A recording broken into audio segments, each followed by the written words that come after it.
after my son was born, I began to reflect on a story I'd heard many years before. It was a story about the power adults hold over children. The stories we tell them, and the stories, like this one, that they are never meant to hear.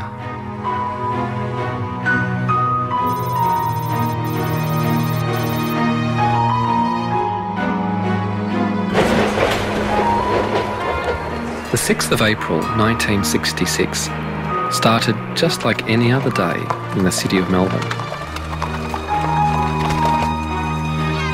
Then something very strange appeared in the sky above the suburb of Westall. It hasn't been explained to this day. This boy came running in and said, Mr. Greenwood, there's these things in the sky, these things in the sky. We looked up and we just saw this saucer type thing taking off. It wasn't a plane, it wasn't a balloon, it was nothing like that. A lot of the kids took off towards where it seemed to go. All the students were just running all over the place, hysterical. Westall High School as a teaching situation ceased.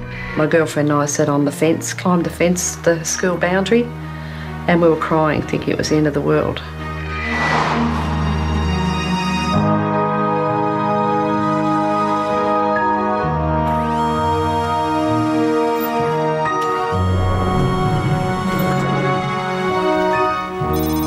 This is a mystery story that has, as its setting, a school, and most of the players were school children.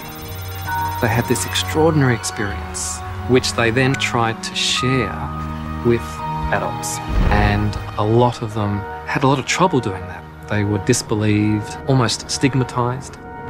I think, like a lot of other people, I just shut up about it because of the ridicule, and it was everybody. You know, you were a kid, you were making it up. So you just be quiet, and in your mind you just think, I know what I saw, and no one's ever going to shake me from that. I know what I saw. I really felt for them as people who had this incredible experience, and yet they haven't been able to make sense of it.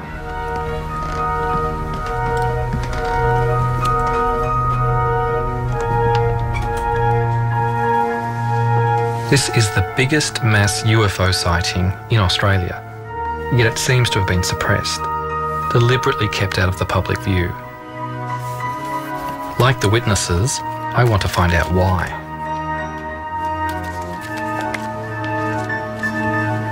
Whatever material was created about this story has simply been buried. And yet, this memory has survived. And it only has to be slightly pricked. And it's like the floodgates open and all the memories come rushing out. I was precipitating various chemicals in order to make crystals, and I just happened to be looking out the window, thinking how to fudge my science report. What I saw directly south was something that I'd never seen before. We were out playing sport on the oval. One of the kids yelled out, look up in the sky, you know, it's flying saucers. And I remember we all looked up, and it really was a flying saucer. I mean, from what you imagine, a flying saucer, it was a round silver disc, and it seemed to be very low over the school, and I remember kids screaming and running inside. This student came in, was hysterical, leaned up against a sliding door, screaming, there's a flying saucer in the oval. And of course everybody started to head towards the door, and the teacher said, sit down, it's not recess yet, and a few minutes later the bell went off. Everyone started moving, like a whole lot of zebras being terrified by crocodiles. I went where the herd went.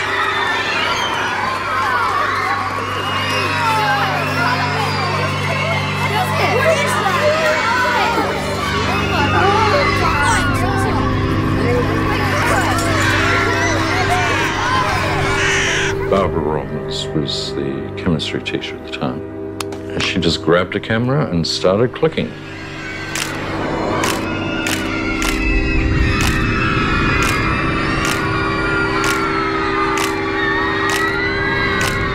I went into the staff room. Because I knew I wouldn't have a chance to have a cup of tea any other time, I went to get a cup of tea. And then because I was a smoker, and this is something that has stayed with me for 42 years. Yes. I lit up a cigarette, and so I don't know how much I delayed before I went outside. Everyone just took off out into the oval. In time to see it lifting off from the oval, it was probably, I don't know, 50 feet or more in the air at that stage. I see Andrew Greenwood, the science teacher, coming towards me, and he said, "Did you see it? Did you see it?" And he pointed up in the air, and I said, "No, see what?" I have a very, very clear picture of him, and I remember almost exactly what he said. And he said it was up in the sky, it moved at incredible speeds, it hovered, it seemed to go away, and there seemed to be light planes. He thought Cessnas he thought they were actually checking it out from the Melbourne airport, and they were circling around it. Sort of stopped dead, and stopped dead in the air, and then it just sort of started descending straight down. And I'd say it got down about halfway up that gum tree or above the goalpost and sat there for a while, and then it just sort of lifted straight up and then just took straight off. This thing went down behind the trees, then it came up, and it was like it had become aware of these planes coming in, and it just went woof and just left them like they were standing still. And then it went across to an area called the Grange, which was a bit of a pine plantation behind the school.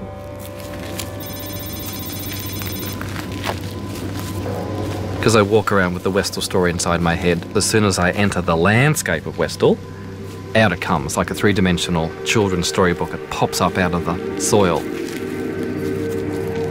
It's like I've entered my favourite children's story.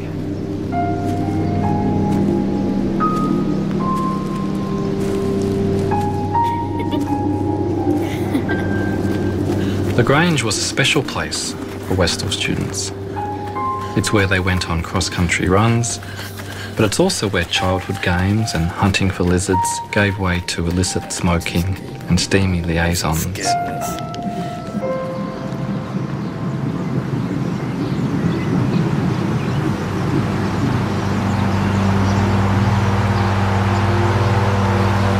Going the wrong way now.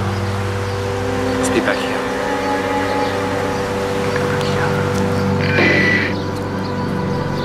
This flying saucer thing came out of the blue like a bolt.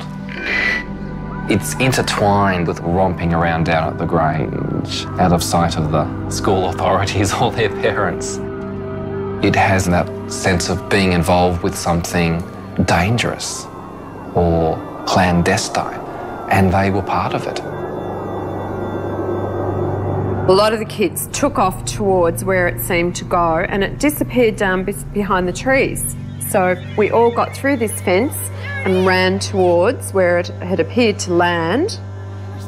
Tanya and I and this other girl, we were over the fence. Tanya was in the lead, and we ran towards where it was coming down. Tanya! I lost sight of Tanya. She was in front of me. A couple of girls got there faster than me. I was a bit slow, and they actually passed out. And apparently it did land, because when we got there, there was a great big round patch of like flattened yellow, almost burnt, although I'm a bit sketchy on that. I can't remember if it was really burnt or whether it was just flattened, but it was sort of yellow, and the grass was all flattened in a swirly sort of a pattern.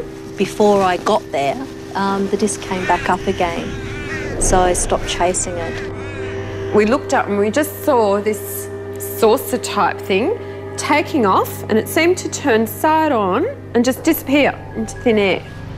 Well, what about your friend Tanya? I believe she did see it on the ground. She did see it on the ground? So I was given to believe, yes.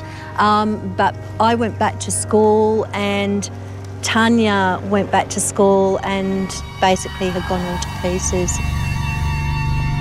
There was definitely an ambulance on the oval, and I was told that she'd been taken away in the ambulance, and that was the last time I ever saw her. Wow. She was just gone, and she never came back to school.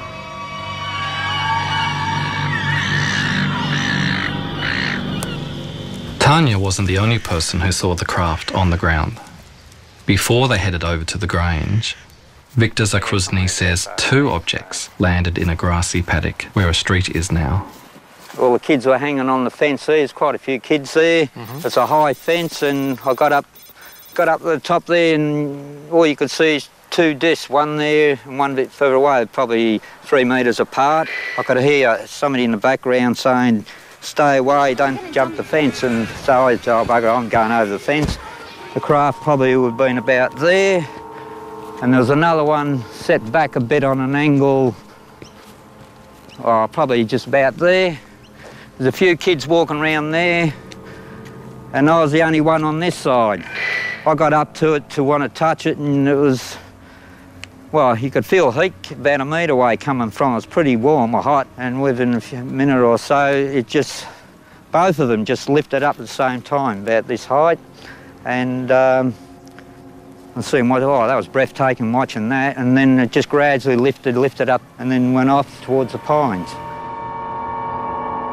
I did a rough sketch of it. Wow, look at that.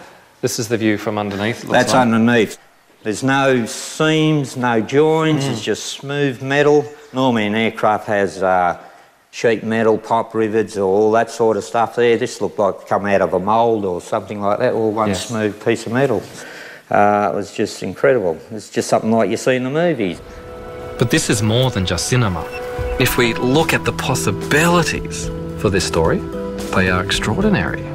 We're talking about the possibility of life coming from another place and just appearing one day in their midst, and then leaving again and leaving everybody with so many questions, but with a new openness to the beyond. If I'd been at Westall on that day, I would like to have raced after that flying saucer and gotten so close to it, to have held it in my hands. But the adults at Westall High School saw it differently. That afternoon, our principal called a special assembly and told us all not to talk about it. All I know is the whole school was told off. The headmaster says, "Oh, you kids are nuts. It's a weather balloon. Don't talk about it." I was prepped to tell the students that what they'd seen didn't exist. We weren't allowed to leave the school, at least I wasn't. My job was to walk up and down the corridors and make sure that all students were in their rooms. I was walking back from the West End. There was a confrontation between Mr. Sambleby, Barbara Robbins, and a man I'd never seen before. I thought it was a police uniform, but it was just dark blue. It was demanded that she hand over not the film, but the entire camera. I was near the gate and the police had arrived. There were journalists outside. The police are being called in to keep the journalists away. We were told that we weren't allowed to speak to the media in school grounds. After school finished, there was a TV crew outside the school grounds, so we undertook an interview with them. Everyone took off onto the oval. Now, I can't remember whether it was a principal or a school representative that came out and ordered us to go home and the film crew to leave. And I'd actually been giving an interview to Channel 9 and the policeman actually walked up to them and said, "Stop filming and you go back into the school ground." Okay, so that's what I did. I was 12 and a half years old. Because I was a mischievous sort of person, I was always getting into trouble. I had detention for actually appearing on the show, and then I got detention again at a later date after my picture and story was in the Dandenong Journal. So I didn't go unpunished, but it was worth it.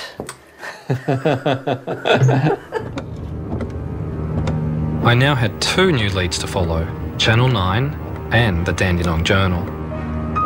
I rang Channel 9 first. They searched for a flying saucer story, and there it was.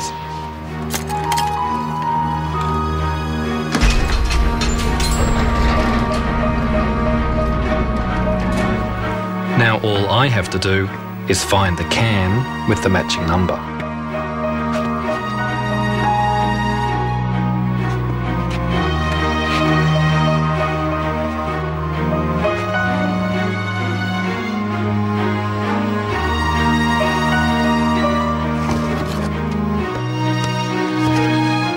But oddly, there was nothing there. I was absolutely devastated, and nobody had any idea where it had gone.